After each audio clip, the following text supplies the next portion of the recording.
Bonjour mesdames, bonjour messieurs, merci beaucoup à l'association Procitec et aux ANMT de cette invitation qui va me permettre de vous parler de conservation préventive, et je vais surtout axer mon propos sur la gestion du climat. Et notamment sur les consignes climatiques que les personnes en charge des collections doivent définir pour optimiser la conservation de leur collection audiovisuelle. Alors la question de la température et de l'humidité relative qu'on doit adopter pour conserver au mieux ce type de collection, c'est vraiment le nœud du problème, donc c'est pour ça que j'insiste particulièrement là-dessus. En général, pour baser nos consignes climatiques, eh bien, on se sert des normes qui paraissent soit au niveau national, soit au niveau international. Mais ces normes, jusqu'à très récemment, étaient très très strictes en termes de température et d'humidité relative, et parfois même tellement strictes que c'est très difficile pour la plupart des institutions de respecter les consignes qui sont édictées dans ces normes. Voilà. Alors, le problème, c'est que c'est bien d'avoir des exigences, et c'est le propos des normes. Il faut rappeler quand même que ces normes, elles sont faites pour optimiser, pérenniser la conservation, la conservation des collections. Mais quand on n'a pas les moyens techniques, humains et financiers pour répondre à ces exigences, des fois on s'arrange un petit peu des normes, on prend ce qu'on peut faire, et ça peut parfois conduire à des situations catastrophiques. Voilà. Alors, parce que beaucoup d'institutions, justement, n'étaient pas capables de répondre à ces exigences, eh bien, les professionnels de la conservation ont décidé, aussi poussés par les questions aujourd'hui prégnantes de développement durable et de préservation de l'énergie, de modifier ces normes, et vous allez le voir, ces normes, elles se sont considérablement assouplies sur les questions de la température et de l'humidité relative, et ce qui permet pour nous maintenant d'avoir une marge de manœuvre assez importante pourvu qu'on respecte quand même quelques règles de base. Voilà, alors très brièvement, donc pour contextualiser un petit peu les choses, ces normes, elles sont rédigées par des commissions très différentes, enfin des commissions européennes, nationales, internationales, et les groupes de travail de ces commissions peuvent travailler de manière parallèle sur la rédaction de normes qui portent sur des sujets similaires. Ce qui explique pourquoi on peut avoir une multitude de normes sur lesquelles on peut s'appuyer. Parfois, c'est très compliqué pour nous de savoir où chercher les normes. Alors, en fait, les normes qui sont rédigées pour la conservation des documents audiovisuels, vous les voyez, elles sont rédigées dans des groupes de travail cinématographie. Donc là, c'est pour les normes qui portent sur la conservation notamment des films nitrates. Groupe de travail photographie pour tout ce qui est normes de conservation des documents photographiques et des documents multimédia.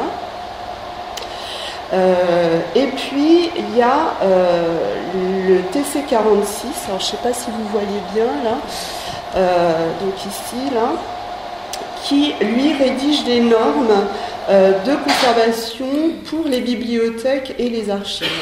Voilà, donc ce groupe de travail a rédigé une norme qui fait référence dans le domaine, sur lequel les bibliothèques et les archives s'appuient beaucoup.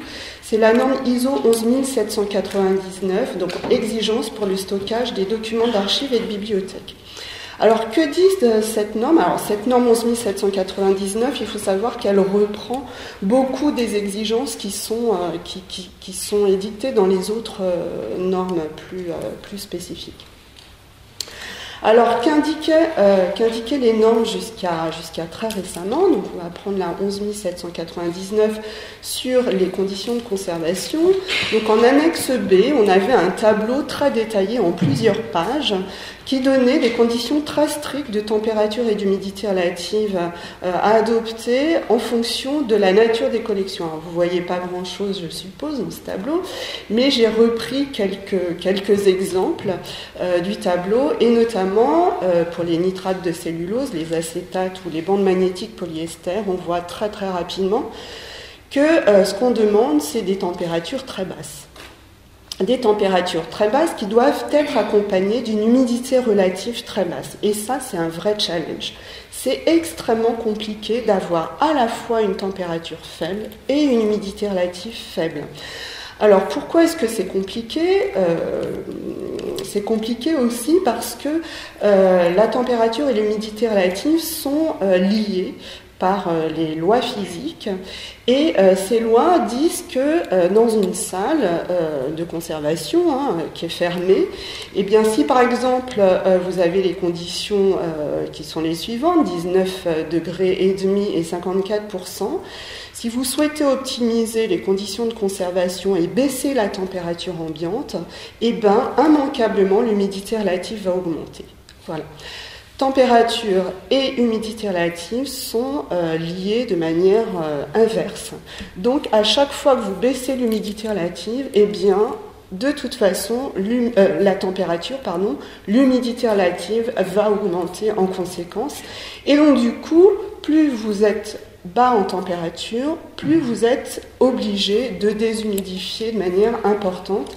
Et ça nécessite l'installation de déshumidificateurs très puissants, et même si vous descendez en deçà de 16 degrés, eh bien, les systèmes de déshumidification classiques ne sont pas capables d'abaisser l'humidité relative aux niveaux qui sont exigés par les normes. Ça, c'est juste pas possible. Il faut savoir que le problème, c'est que les sociétés qui vous installent ce type de matériel n'ont pas l'habitude de gérer l'humidité relative, ils ont juste l'habitude de gérer la température, et ils ne connaissent pas les systèmes qui doivent être installés si on doit obtenir à température faible une hygrométrie faible. Voilà, donc il faut exiger un type de déshumidificateur très particulier qui sont des déshumidificateurs à adsorption, et ça, encore une fois, la plupart des installateurs ne connaissent pas ce type de matériel, d'où les problèmes qu'on a très souvent, c'est-à-dire qu'on a installé des déshumidificateurs, mais qui sont juste pas adaptés aux conditions que l'on souhaite avoir. Alors, s'ajoute à ce problème de gestion de l'hygrométrie l'émission de composés volatiles par certaines collections audiovisuelles. Donc, on les connaît bien, les documents sur support nitrate ou acétate de cellulose, donc qui émettent notamment des acides. Et plus la concentration de ces polluants dans la salle est importante, et plus on accélère la dégradation des collections. Donc, quand on veut optimiser la conservation de ce type de collection, il faut aérer au maximum pour diluer ces polluants. Et le problème, c'est que si on souhaite aérer, il faut faire rentrer dans le local des quantités importantes d'air qui vient de l'extérieur et qu'il faut traiter. Donc, s'il faut traiter des quantités importantes, évidemment, ça coûte cher. Dernier problème, quand on a des conditions faibles de température, le risque, c'est d'avoir de la condensation qui se forme sur les murs. Et ça, qui dit condensation, dit risque de moisissure et de vieillissement prématuré des matériaux. Donc, la condition, c'est d'avoir un local qui est extrêmement bien isolé, et en général, le local idoine, quand on a des températures très faibles, c'est ce type de local, donc des armoires réfrigérées. Voilà, il ne suffit pas de prendre une salle lambda et de mettre un groupe froid, hein, un climatiseur. Là, si vous faites ça, c'est la catastrophe, enfin un problème de moisissure quasi assuré. Voilà. Donc, quelles implications, si on veut respecter les normes telles qu'elles étaient rédigées jusqu'à récemment, température basse, hygrométrie basse, il faut avoir les moyens parce que ça coûte au niveau investissement, il faut du gros matériel pour traiter l'air, pour installer les locaux, avoir des locaux idoines. Ça coûte cher en maintenance, en consommation électrique et surtout, c'est vraiment pas du tout adapté à certains climats et notamment les climats chauds et humides. Voilà. Donc, fort de ce constat, eh bien, deux nouvelles normes ont été rédigées et la norme 11799 dont je vous parlais tout à l'heure a été modifiée de manière très très importante, révisée. Voilà, on a vu apparaître aussi donc deux nouvelles normes.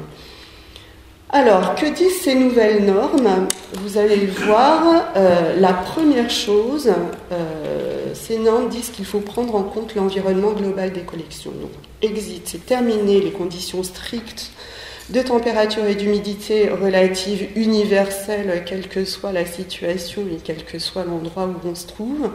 Maintenant, il faut avoir en amont une réflexion globale sur l'environnement, le bâtiment, la nature des collections et l'usage qu'on en fait. Voilà. Donc là, il y a une norme européenne qui est en phase d'être, qui va bientôt être éditée, qui dit pour gérer l'environnement des collections, une stratégie doit être définie. Celle-ci sera basée sur l'évaluation des besoins des collections. Elle devra indiquer la durée de vie espérée, et ça c'est primordial. Qu'est-ce que vous voulez ? Est-ce que vous voulez une durée de vie courte ? Est-ce que vous voulez une durée de vie longue ? Et ça, cette considération, elle se fera à la lumière de vos moyens, de la sensibilité, de l'intérêt, de l'usage des objets que vous conservez, des conditions environnementales dans lesquelles est implanté le bâtiment qui conserve ces collections. La nouvelle version de la norme ISO 11799 ne dit pas autre chose, hein, puisqu'elle indique qu'il est nécessaire que les centres d'archives, les bibliothèques ou les organisations évaluent leurs collections afin de déterminer l'environnement de stockage susceptible de répondre à leurs besoins. Voilà, donc grosso modo, maintenant on ne vous donne pas des données chiffrées de température et d'humidité relative. À vous de les définir, institution par institution, en fonction de tout ça, du climat ambiant, de la nature du bâtiment, est-ce qu'il est hermétique ou pas, de la nature des collections, de leurs valeurs, sensibilité, état de conservation, et des moyens humains et financiers dont vous disposez. Voilà, donc maintenant, la balle est dans votre camp, quoi. Grosso modo, c'est ce qu'on vous dit, sauf que c'est vrai que quand on vous dit ça, après on se gratte les cheveux parce que on ne sait pas quelles sont les conditions qu'on va adopter. Alors on vous donne quand même quelques préconisations. Plutôt que des valeurs strictes de température et d'humidité relative, on vous donne des fourchettes. Voilà. Vous avez le droit d'utiliser des fourchettes et à l'intérieur des fourchettes, vous faites grosso modo ce que vous voulez. Et ça vous permet, ça c'est très pratique, par exemple, d'adopter des conditions différentes l'été et l'hiver. L'hiver, à l'extérieur, il fait froid et sec, donc on va plutôt adopter des consignes climatiques froides et sèches. L'été, il fait plutôt chaud et humide, eh bien on va essayer autant que possible de se rapprocher des conditions extérieures. Voilà. Donc ça, c'est l'ancienne version de la norme. Et là, donc le gros tableau en plusieurs pages a été résumé en un petit tableau de 4 lignes. Voilà. Donc on vous dit quelles sont les conditions qui sont bonnes, moyennes ou très bonnes pour la conservation des collections. La condition sine qua non, c'est que l'humidité relative doit être maintenue basse, le plus bas possible en vérité. Voilà. Autre condition de base, maintenir les conditions climatiques intérieures stables. Et ça, c'est absolument primordial. En fait, les collections audiovisuelles, surtout, sont sensibles aux variations de température et d'hygrométrie. Plus ça fait yo-yo dans une journée, et plus c'est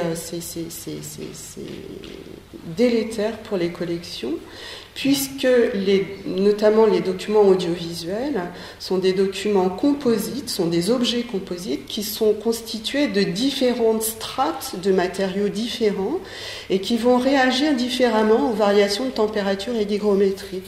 Donc si vous avez des variations rapides et importantes en amplitude, eh bien il va y avoir des tensions entre ces différentes strates et ça va conduire à ce que vous voyez sur ces images, donc des décollements, des décollements de ces strates. Voilà, et ça c'est vraiment les problèmes les plus délétères finalement pour les collections. Donc dans la mesure du possible, enfin en tout cas la condition, une des conditions de base, c'est vraiment de maintenir des conditions qui soient les plus stables possibles. Voilà. Donc là, la norme 11799, c'est ce qu'elle dit. Des variations brutales de température et d'humidité relatives agressent les documents.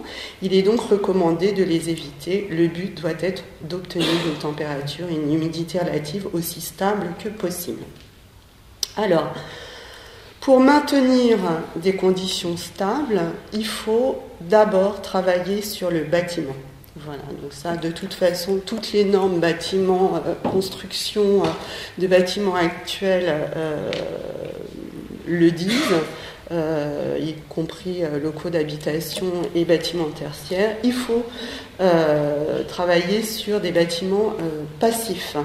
Voilà, donc l'idée, c'est de ne pas avoir des boîtes à chaussures avec plein de trous, des huisseries qui sont pas étanches, puisque c'est tous ces trous-là qui permettent à l'air de rentrer, c'est des entrées d'air qu'on ne contrôle pas. Donc cet air qui vient de l'extérieur va rentrer à l'intérieur et va perturber le climat intérieur. Donc ça n'est pas souhaitable. Hein. Ce qu'il faut, c'est ça. Donc une belle cloche bien hermétique. Voilà, donc dans la mesure du possible, travailler sur tout ce qui est notamment portes, fermeture des portes, huisseries de bonne qualité, etc. Voilà, il faut également que la température extérieure n'influe pas sur la température intérieure. S'il fait chaud dehors, il faut qu'à l'intérieur ça reste frais et s'il fait froid dehors, il faut qu'à l'intérieur ça reste chaud. Donc on va, dans la mesure du possible, avoir des bâtiments ou des locaux isolés. Voilà, donc ici encore une fois une armoire réfrigérée. Et on va également travailler sur l'inertie des bâtiments. Voilà, donc un bâtiment inerte, c'est un bâtiment qui est réalisé avec des matériaux qui vont absorber ces variations climatiques, enfin ces variations de température extérieure. Donc en fait, à l'extérieur, ça fait le yo-yo, mais à l'intérieur, grâce à ces matériaux inertes, eh bien on lisse ces variations. Voilà, donc pour répondre aux exigences de développement durable et d'économie d'énergie, maintenant qu'on a travaillé sur le bâtiment, bien quelles consignes on va adopter pour l'humidité relative et la température?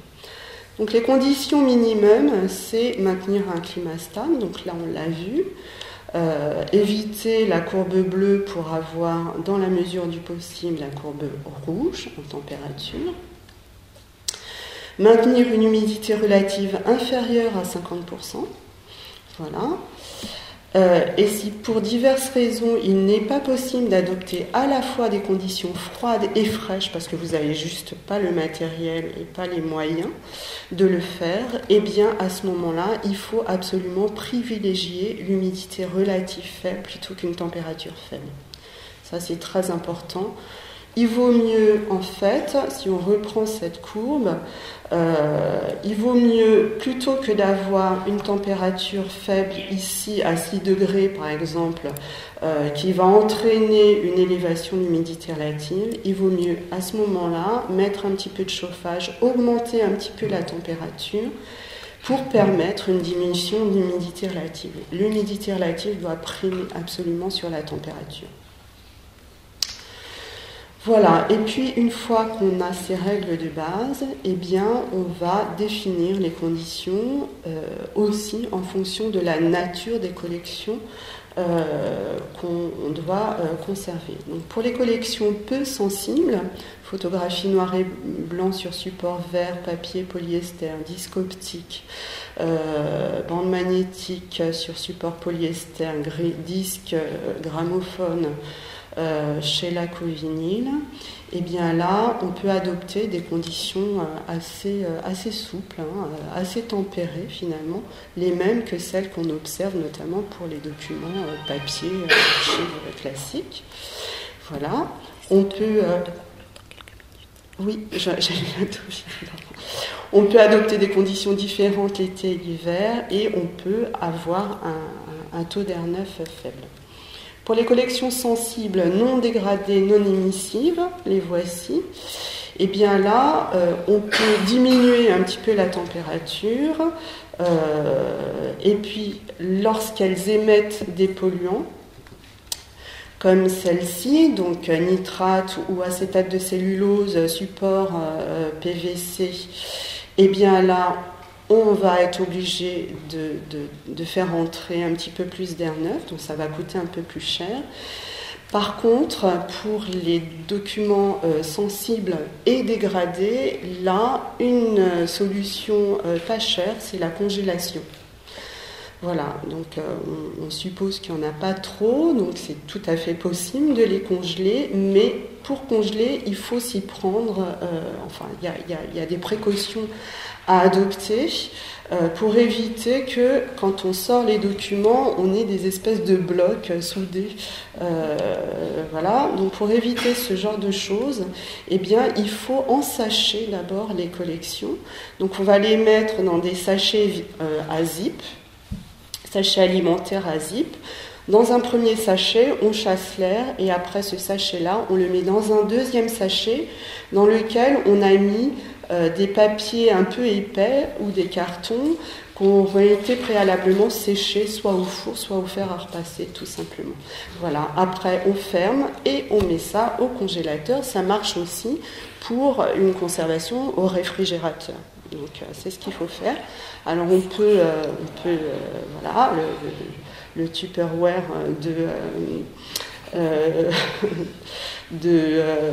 alimentaire, c'est pas nécessaire, sauf s'il contient aussi des collections. Donc ça marche, on peut utiliser des Tupperware bien hermétiques dans lesquels on va mettre, vous voyez les petits sachets, la silicagel, dessicant. Ça marche très très bien avant de mettre soit au réfrigérateur, soit au congélateur pour une optimisation maximale des conditions de conservation. Voilà. Donc en résumé, pour une conservation durable et pérenne des collections d'archives et de bibliothèques, et notamment des documents audiovisuels, il faut prendre en compte l'environnement global des collections, maintenir des conditions climatiques intérieures stables en privilégiant les bâtiments hermétiques, inertes et isolés, privilégier une humidité relative faible sur une température faible, définir des fourchettes de température et d'humidité relative plutôt que des valeurs strictes, et surtout, toutes ces consignes, elles doivent se faire, enfin en tout cas être définies en concertation avec l'ensemble des professionnels de la conservation. Voilà, je vous remercie beaucoup de votre attention.